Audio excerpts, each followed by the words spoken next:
46. Man or Rabbit.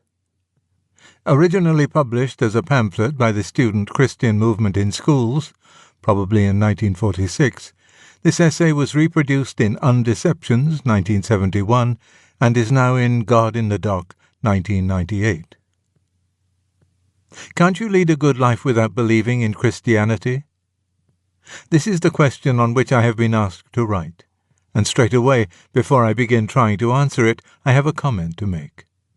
The question sounds as if it were asked by a person who said to himself, "I don't care whether Christianity is in fact true or not. I'm not interested in finding out whether the real universe is more like what the Christians say than what the materialists say. All I'm interested in is leading a good life. I'm going to choose beliefs not because I think them true, but because I find them helpful." Now, frankly, I find it hard to sympathize with this state of mind. One of the things that distinguishes man from the other animals is that he wants to know things, wants to find out what reality is like, simply for the sake of knowing. When that desire is completely quenched in anyone, I think he has become something less than human. As a matter of fact, I don't believe any of you have really lost that desire. More probably, foolish preachers, by always telling you how much Christianity will help you, and how good it is for society, have actually led you to forget that Christianity is not a patent medicine. Christianity claims to give an account of facts, to tell you what the real universe is like. Its account of the universe may be true or it may not, and once the question is really before you, then your natural inquisitiveness must make you want to know the answer. If Christianity is untrue, then no honest man will want to believe it, however helpful it might be. If it is true, every honest man will want to believe it, even if it gives him no help at all. As soon as we have realized this, we realize something else. If Christianity should happen to be true, then it is quite impossible that those who know this truth and those who don't should be equally well equipped for leading a good life. Knowledge of the facts must make a difference to one's actions. Suppose you found a man on the point of starvation and wanted to do the right thing. If you had no knowledge of medical science, you would probably give him a large, solid meal, and as a result, your man would die. That is what comes of working in the dark. In the same way, a Christian and a non-Christian may both wish to do good to their fellow men. The one believes that men are going to live forever, that they were created by God, and so built that they can find their true and lasting happiness only by being united to God, that they have gone badly off the rails, and that obedient faith in Christ is the only way back. The other believes that men are an accidental result of the blind workings of matter, that they started as mere animals and have more or less steadily improved, that they are going to live for about 70 years, that their happiness is fully attainable by good social services and political organizations, and that everything else, e.g. vivisection, birth control, the judicial system, education, is to be judged to be good or bad, simply insofar as it helps or hinders that kind of happiness. And now there are quite a lot of things which these two men could agree in doing for their fellow citizens. Both would approve of efficient sewers and hospitals and a healthy diet. But sooner or later, the difference of their beliefs would produce differences in their practical proposals. Both, for example, might be very keen about education. But the kinds of education they wanted people to have would obviously be very different. Again, where the materialist would simply ask about a proposed action, will it increase the happiness of the majority? The Christian might have to say, even if it does increase the happiness of the majority, we can't do it. It is unjust. And all the time, one great difference would run through their whole policy. To the materialist, things like nations, classes, civilizations must be more important than individuals, because the individuals live only 70-odd years and the group may last for centuries. But to the Christian, individuals are more important, for they live eternally, and races, civilizations, and the like are, in comparison, the creatures of a day. The Christian and the materialist hold different beliefs about the universe. They can't both be right.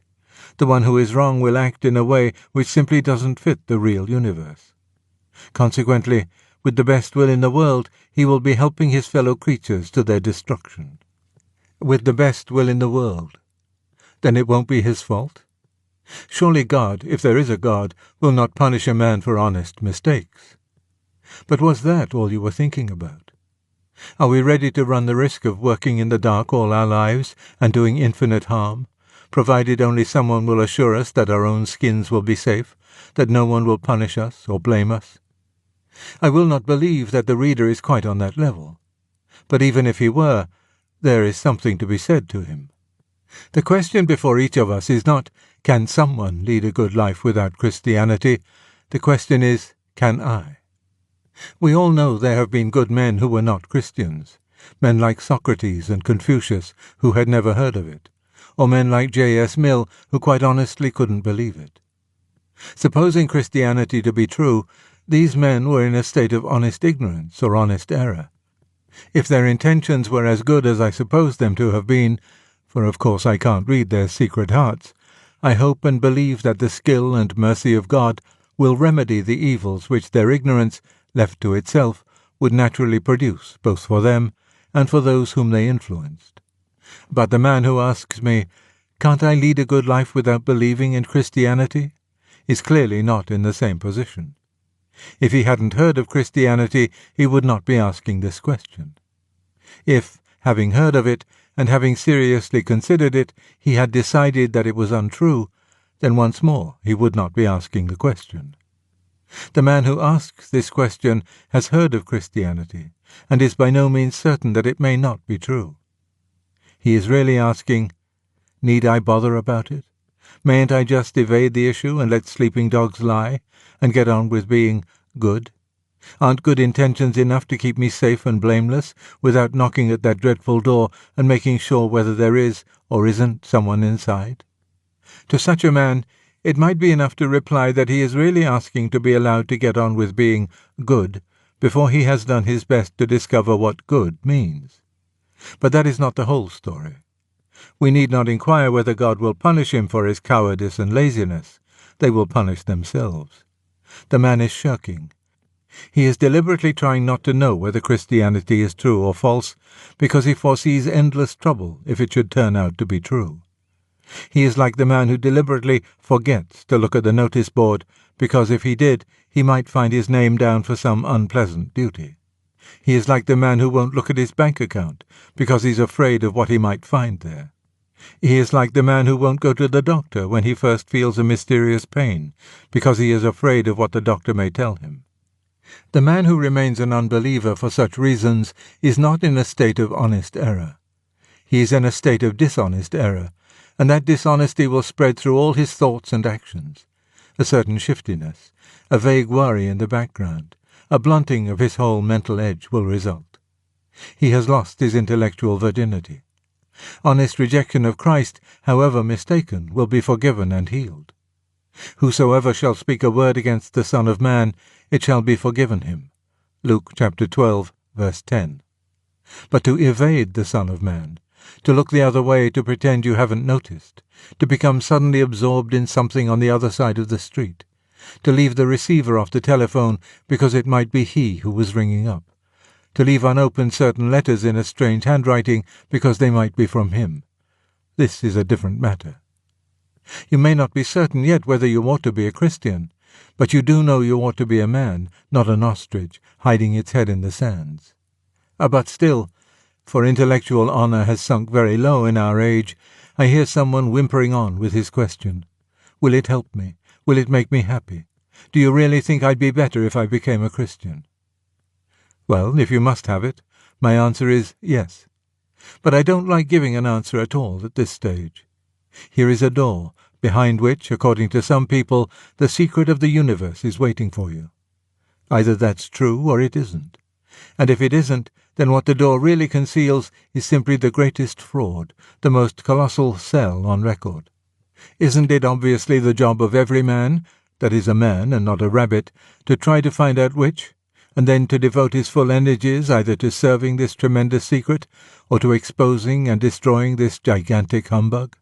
Faced with such an issue, can you really remain wholly absorbed in your blessed moral development? All right, Christianity will do you good, a great deal more good than you ever wanted or expected. And the first bit of good it will do you is to hammer into your head, you won't enjoy that, the fact that what you have hitherto called good, all that about leading a decent life and being kind, isn't quite the magnificent and all-important affair you supposed. It will teach you that in fact you can't be good, not for 24 hours, on your own moral efforts. And then it will teach you that even if you were, you still wouldn't have achieved the purpose for which you were created. Mere morality is not the end of life. You were made for something quite different from that. J.S. Mill and Confucius, Socrates was much nearer the reality, simply didn't know what life is about. The people who keep on asking if they can't lead a decent life without Christ don't know what life is about. If they did, they would know that a decent life is mere machinery compared with the thing we men are really made for. Morality is indispensable, but the divine life, which gives itself to us and which calls us to be gods, intends for us to be something in which morality will be swallowed up. We are to be remade. All the rabbit in us is to disappear, the worried, conscientious, ethical rabbit, as well as the cowardly and sensual rabbit. We shall bleed and squeal as the handfuls of fur come out. And then, surprisingly, we shall find underneath it all a thing we have never yet imagined, a real man, an ageless God, a son of God, strong, radiant, wise, beautiful, and drenched in joy. When that which is perfect is come, then that which is in part shall be done away. 1 Corinthians chapter 13, verse 10. The idea of reaching a good life without Christ is based on a double error. Firstly, we cannot do it, and secondly, in setting up a good life as our final goal, we have missed the very point of our existence. Morality is a mountain which we cannot climb by our own efforts, and if we could, we should only perish in the ice and unbreathable air of the summit, lacking those wings with which the rest of the journey has to be accomplished. For it is from there that the real ascent begins. The ropes and axes are done away, and the rest is a matter of flying.